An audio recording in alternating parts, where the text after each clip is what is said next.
Previous સેશનમાં આપણે વાત કરતા હતા થ્રેડની, એટલે કે બે મેથડ હતી આપણી. તો કઈ creating a thread using runnable interface, and બીજી મેથડ હતી creating a thread by extending thread class. તો રનેબલ ઇન્ટરફેસ જે હતી એનો તો આપણે પ્રોગ્રામ જોયો તો.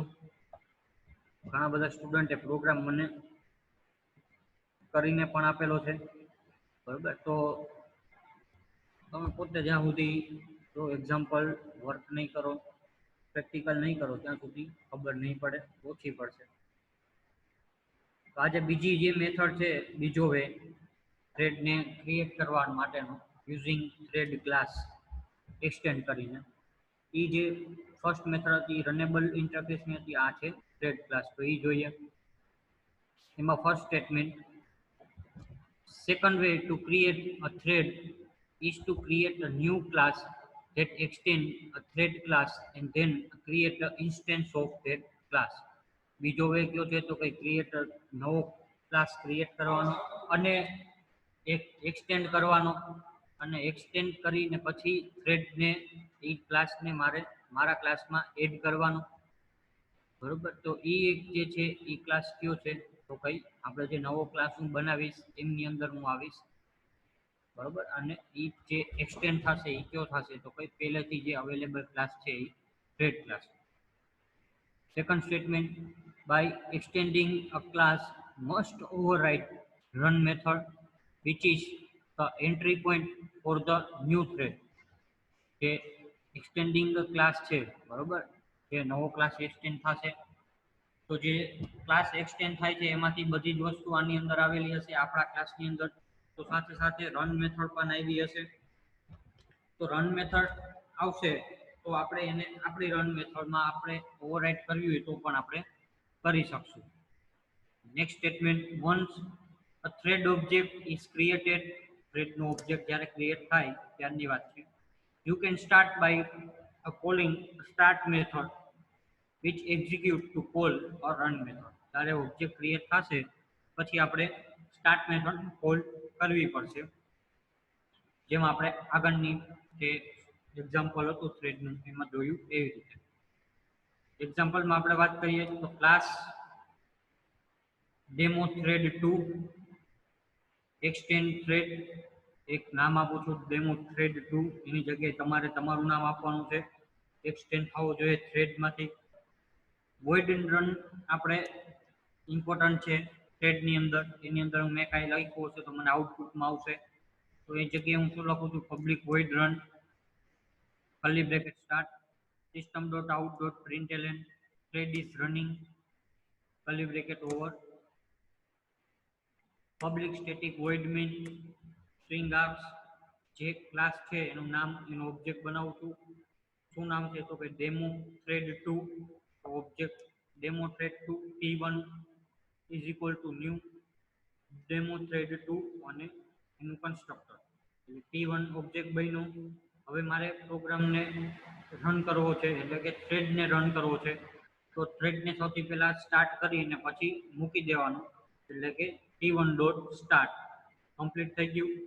તેમ curly bracket over class over output શું આવ્યું, થ્રેડ ઇઝ રનિંગ. તો ખાલી એમ કહી કે થ્રેડ ક્રિએટ કરો યુઝિંગ થ્રેડ ક્લાસ થી, તો તમારે આટલી 2-3 લાઈન લખવાની અને આ એક્ઝામ્પલ આપેલું છે એ લખવાનું, બરોબર. આ પેલું એક્ઝામ્પલ છે એ સાવ એટલે સાવ સિમ્પલ છે. કે બીજું એક્ઝામ્પલ જે છે એ સેમ ટુ સેમ ઓલું ફોર લૂપ વાળું છે. 2 greater than or equal to 0, i minus minus, thread sleep થાય છે, પછી કેચ બ્લોક, પછી નલ છે એ ચેક કરાવે છે. સેમ ટુ સેમ જે રનેબલ ઇન્ટરફેસમાં આપણે બીજું એક્ઝામ્પલ જોયું હતું એમ. ખાલી રનેબલ ઇન્ટરફેસ પૂછાય તો તમને પેલું એક્ઝામ્પલ જે છે એમાં પણ સિમ્પલ જ હતું, આમાં પણ ફર્સ્ટ એક્ઝામ્પલ છે એ સિમ્પલ. આનું આઉટપુટ શું આવશે તો રન મેથડમાં જે હશે સ્ટેટમેન્ટ થ્રેડ ઇઝ રનિંગ, તો આઉટપુટમાં શું છે થ્રેડ ઇઝ રનિંગ. રેડી. બીજું એક્ઝામ્પલ છે સ્લીપ મેથડ વાળું, એ પણ આપણે જોઈએ.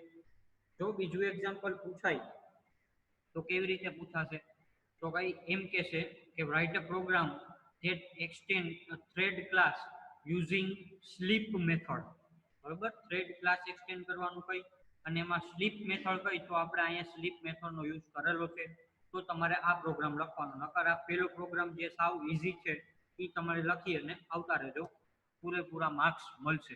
સેમ એઝ પેલાના કોન્સેપ્ટના, એટલે કે રનેબલ ઇન્ટરફેસમાં ખાલી રનેબલ ઇન્ટરફેસ પૂછાય તો જે પેલું એક્ઝામ્પલ હતું, પેલો પ્રોગ્રામ એ સાવ એટલે સાવ ઈઝી છે, એ જ તમારે લખવાનો. પણ એમ કહી કે explain runnable interface using sleep method, તો તમારે બીજું એક્ઝામ્પલ લખવાનું. સ્લીપ મેથડ કઈ, તો અને તો જ આ પ્રોગ્રામમાં આપણે ટાઈમ આપવાનો છે, અધરવાઇઝ એ પ્રોગ્રામ લખવાનો નથી. બરોબર. આ ખાસ નોટ ડાઉન કરવું હોય તો નોટ ડાઉન કરજો, લખવું હોય તો લખી લેજો, પણ પ્રેક્ટિકલ પરફોર્મ કરો ત્યારે તમારે પ્રોગ્રામ તો કરવાના જ છે. રેડી? હવે આપણે જે સેમ ટુ સેમ જે રનેબલ ઇન્ટરફેસમાં જે સ્લીપ મેથડ વાળો હતો, જે ફોર લૂપમાં આઈ બરાબર I is equal to 2, I less than or equal to 0, I minus minus sleep method, interrupted exception, પછી t is equal to equal null, each same program છે. તો આપણે જોઈ લઈએ ફટાફટ. જ્યાં એક ઇમ્પ્લિમેન્ટ રનેબલ હતું એની જગ્યાએ શું આવ્યું, એક્સટેન્ડ્સ થ્રેડ. બાકી ઓલમોસ્ટ સેમ. તમે કમ્પેર પણ કરી લેજો તમારી રીતે જ્યારે એક્ઝામ લેક્ચર ઓવર થાય એના પછી. તો એક્ઝામ્પલ જોઈ, class thread demo extend thread space કરીને ટી, એનો એક ઓબ્જેક્ટ બનાવું છું ટી. સ્ટ્રિંગનો એક વેરિયેબલ બનાવું છું સ્ટ્રિંગ સ્પેસ કરીને થ્રેડ નેમ. કોમાઈ પેરામીટરાઇઝ કન્સ્ટ્રક્ટર લીધું હતું, આમાં પણ પેરામીટરાઇઝ કન્સ્ટ્રક્ટર લઉં છું થ્રેડ ડેમો સ્ટ્રિંગ નેમ, જેમાં આપણું નામ હશે, જે નેમ આવશે એ શેમાં જ હશે, આપણા નામમાં. આપણા નામનો વેરિયેબલ એટલે કે string thread name, so thread name is equal to name. system.out.println creating plus thread name, constructor over run method ચાલુ કરી, public void run. system.out.println running plus thread name, જે thread run થતો હશે એનું મને નામ આવશે. બરોબર. થ્રેડ બીજો રન થાય છે, પેલો રન થાય છે કે 0મો રન થાય છે. સેમ ટુ સેમ પ્રોગ્રામ છે એ રનેબલ નો બીજો પ્રોગ્રામ હતો. Each and every statement same to same.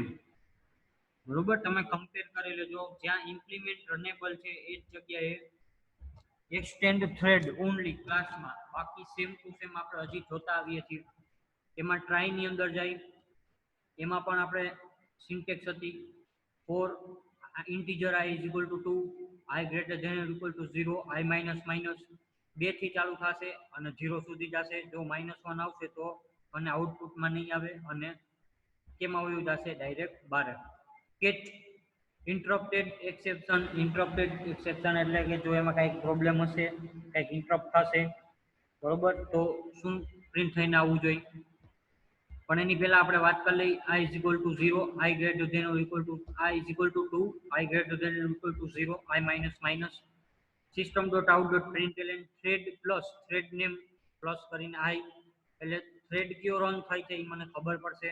અને થ્રેડ ડોટ સ્લીપ 1000, જેમ આપણે વાત કરી 1000 મિલીસેકન્ડ સુધી જે થ્રેડનું આઉટપુટ આવી ગયું, પછી એ 1000 મિલીસેકન્ડ સુધી જે છે એ તેમાં વયું જશે સ્લીપમાં.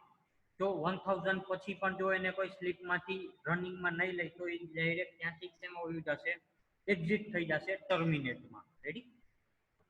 અને કેચની અંદર શું લખેલું છે તો કે ઇન્ટરપ્ટેડ એક્સેપ્શન ઈ system.out.println કેચનું curly bracket start, system.out.println thread plus thread name interrupted, જે જગ્યાએ ઇન્ટરપ્ટ થયું હશે એનું નામ આવી જશે.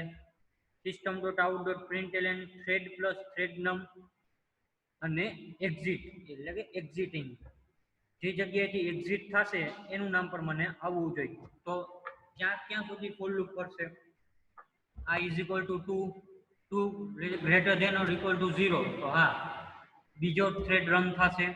માઇનસ માઇનસ એટલે કે 2 minus 1 1 આવશે thread, 1 greater than or equal to 0, તો પેલો થ્રેડ પણ રન થશે. i minus minus એટલે કે 1 minus 1 0, 0 greater than or equal to 0, greater નથી પણ ઇક્વલ છે તો પણ રન થશે. તો થ્રેડ 0 માં પણ રન થશે.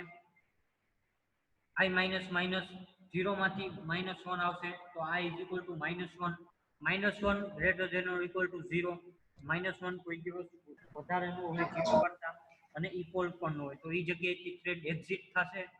તો ક્યાં જગ્યાએથી એક્ઝિટ થયો તો કોઈ થ્રેડ -1 થી, તો એમાં મને પ્રિન્ટ થઈને આવશે થ્રેડ -1 એક્ઝિટિંગ. પબ્લિક વોઇડ અહીંયા આપણે રન મેથડ પૂરી કરી છે. Public void start system.out.println starting કઈ મેથડ સ્ટાર્ટ છે, કયો થ્રેડ સ્ટાર્ટ છે એ પણ મને આવશે. If t equal to null, જો t ની વેલ્યુ નલ હશે ત્યારે શું કરવાનું, t is equal to new thread this thread name, જે આગળનો જે ઓબ્જેક્ટ હશે એને ઓવરરાઇટ કરી અને t.start એટલે કે સ્ટાર્ટ કરશે જો નલ હશે તો. જેમ આપણે આગળના પ્રોગ્રામમાં જોયું હતું સેમ ટુ સેમ એવી રીતે. તો રન પૂરી અને ક્લાસ પૂરો. Public class thread demo 2, public static void main string args thread demo t1 is equal to new thread demo, એમાં બ્રેકેટમાં અહીંયા ઓલા પ્રોગ્રામમાં પણ આપણે થ્રેડ 1 આપેલું હતું, અહીંયા પણ હું થ્રેડ 1 આપું છું. t1.start વોઇડ મેઇન પૂરી અને ક્લાસ પૂરો. તો મને થ્રેડ 1 આપેલું છે તો સૌથી પહેલા ક્યાં જશે, તો આ જગ્યાએ કન્સ્ટ્રક્ટરમાં જશે અને creating thread 1, starting thread 1, running thread 1. પછી i ની લૂપ ફરતી જશે, તો કઈ પહેલા રન થતું હશે 2, પછી i માઇનસ માઇનસ એટલે 1, પછી પાછું i માઇનસ માઇનસ એટલે 1 માંથી 0, પાછું i માઇનસ માઇનસ એટલે કે 0 માંથી -1. તો અહીંયા મને -1 પ્રિન્ટ થઈને નહીં આવે, શું આવી જશે, થ્રેડ -1 થ્રેડ એક્ઝિટ થઈ ગયું. રેડી. તો એનું પણ ખાસ ધ્યાન રાખે. સેમ ટુ સેમ પ્રોગ્રામ એ જ છે રનેબલ વાળો. પેલા લાઈનમાં એક જ જગ્યાએ ચેન એક્સટેન્ડ જે થ્રેડ કરે છે, એટલે અને જે પેલામાં હતો રનેબલમાં એમાં શું હતું તો કે ઇમ્પ્લિમેન્ટ્સ રનેબલ, તો એ એક જ ચેન્જ હશે. એક્ઝામમાં પૂછાય ઘણી બધી વાર બે પ્રોગ્રામ, તો આરામથી બે પ્રોગ્રામ તમે લખી શકશો. બે સેમ ટુ સેમ પ્રોગ્રામ છે. રનેબલ હોય ત્યાં ઇમ્પ્લિમેન્ટ્સ આવે, થ્રેડ હશે ત્યાં એક્સટેન્ડ આવે વિધાઉટ નો એની કોમા ચેન્જ. બરોબર, એક જ સેમિકોલન નો કે કોમાનો પણ કાંઈ ચેન્જ નથી. સેમ ટુ સેમ પ્રોગ્રામ જે આગળની આપણે 30 મિનિટમાં જોયો તો એ જ પ્રોગ્રામ. બરોબર, તો ખાસ ધ્યાન રાખે અને ફોકસ કરે. એક બીજો કન્સેપ્ટ આપણે જોઈ લઈએ, થ્રેડ સિંક્રોનાઇઝેશન. કોને કહેવાય થ્રેડ સિંક્રોનાઇઝેશન, એની સિન્ટેક્સ શું હશે એ આપણે કન્સેપ્ટ આપણે અત્યારે જોઈ લઈએ. શું કહેવા માંગે છે first statement, when two or more threads need to access a shared resource, they need some way to ensure that the resource will be used by only one thread at a time. ક્યારેક એવું બની શકે કે એક કરતા વધારે થ્રેડને એક જ રિસોર્સની જરૂર પડે. ફોર એક્ઝામ્પલ તરીકે વેરિયેબલ છે એક, એનું નામ છે a1, તો a1 વેરિયેબલની એટ અ ટાઈમ એ જ ટાઈમે t1 થ્રેડને અને t2 થ્રેડને બેયને જરૂર છે, પણ એટ અ ટાઈમ કોઈ પણ એક જ થ્રેડ એનો ઉપયોગ કરી શકશે. Next statement, a process by which this synchronization achieved is called thread synchronization. એવી પ્રોસેસ કે જેનાથી આ સોલ્યુશન મળે આપણને, એને શું કહેવાય, thread synchronization. The synchronized keyword in Java create a block of code referred to as a critical section. આ કન્સેપ્ટ શેના જેવો છે તો કે આપણે ઓપરેટિંગ સિસ્ટમમાં સ્ટડી કરતા રેસ કન્ડિશન, ઘણાને યાદ હોય ઘણાને યાદ ન પણ હોય. તો રેસ કન્ડિશનમાં પણ આપણે એવું જ થતું કે એટ અ ટાઈમ બે રિસોર્સને આપણે ઉપયોગ કરતા હતા ને આપણે ત્યારે મ્યુચ્યુઅલ એક્સક્લુઝન એનું સોલ્યુશન હતું. તો આમાં આપણું સોલ્યુશન મ્યુચ્યુઅલ એક્સક્લુઝન નહીં હોય કારણ કે આપણે ઓપરેટિંગ સિસ્ટમ નથી. તો સિંક્રોનાઇઝ્ડ કીવર્ડ જે છે એ આપણે આગળ જતા પ્રોગ્રામમાં જોશું. Next statement, every Java object with a critical section of a code gets a log associated with that object. તો આપણે સિંક્રોનાઇઝ ક્રિએટનો જે છે કીવર્ડ એનો ઉપયોગ કરશું તો one type of locking mechanism પણ આપણને પ્રોવાઈડ કરી દેશે અને એ ક્રિટિકલ સેક્શનમાં જ્યાં યુઝ થતું હશે ત્યાં સુધી બીજા કોઈને યુઝ થવા દેશે નહીં. To enter a critical section, a thread needs to obtain the corresponding object lock. જ્યારે ક્રિટિકલ સેક્શનમાં મારે એન્ટર થવું હોય તો ત્યારે એના કોરસ્પોન્ડિંગનો ઓબ્જેક્ટ જે હશે એ લોક થયેલો હોવો જોઈએ. એટલે કે જે વેરિયેબલ આપણે શેરિંગ કરતા હતા એ એકમાં યુઝ થાય છે તો બીજા બધા માટે લોકિંગ થયેલા હોવા જોઈએ. રેડી. સિન્ટેક્સ આપણે જોઈ, સિંક્રોનાઇઝ બ્રેકેટમાં ઓબ્જેક્ટ, ત્યાં ઓબ્જેક્ટને હું પહેલા યુઝ આપું છું, એના કાંઈક સ્ટેટમેન્ટ હશે, curly bracket over. Next, here object is a reference that the object being synchronized. તેનો ઓબ્જેક્ટ કે જે મારે સિંક્રોનાઇઝ કરવાનો છે એ ક્લાસનો. Next statement, a synchronized block ensure that the call to method that is a member of the object occurs only after the current thread is successfully entered in object's critical section. ક્યારે call થશે? જ્યારે successfully જે મારો object છે current object એ critical સેક્શનમાં વયો જશે. એ જવા માટે આપણે કેનો બ્લોકનો યુઝ કરીએ છીએ? સિંક્રોનાઇઝ બ્લોકનો અને સિંક્રોનાઇઝ કીવર્ડની સાથે, જે એક્ઝામ્પલમાં આપણે નેક્સ્ટ સેશનમાં જોશું, પણ એની થિયરી આપણે જોઈ લઈએ. એમ છતાં થિયરી આપણે પાછી રિપીટ પણ કરશું. તો મેઇન આપણી વાત હતી આવડ્યા, એક તો થ્રેડ હું બે રીતે ક્રિએટ કરી શકું, એક તો રનેબલ ઇન્ટરફેસથી. રનેબલ ઇન્ટરફેસથી આપણે જોયું પહેલાના સેશનમાં. અત્યારે કેનાથી થ્રેડ ક્રિએટ કર્યા? તો કે થ્રેડ ક્લાસથી. જે પ્રોગ્રામ છે એ સેમ ટુ સેમ, ખાલી વન ચેન્જ. ઇમ્પ્લિમેન્ટ રનેબલ હતું જે રનેબલ ઇન્ટરફેસમાં, થ્રેડ ક્લાસમાં એક્સટેન્ડ થ્રેડ છે, બરોબર, અને થ્રેડ સિંક્રોનાઇઝેશન. તો અત્યારના કોન્સેપ્ટમાં આજના સેશનમાં જો કોઈને ડાઉટ હોય તો ચેટ બોક્સમાં ટાઈપ કરી શકે છે સ્ટુડન્ટ, અધરવાઇઝ ક્લિયર અથવા નો ટાઈપ કરો.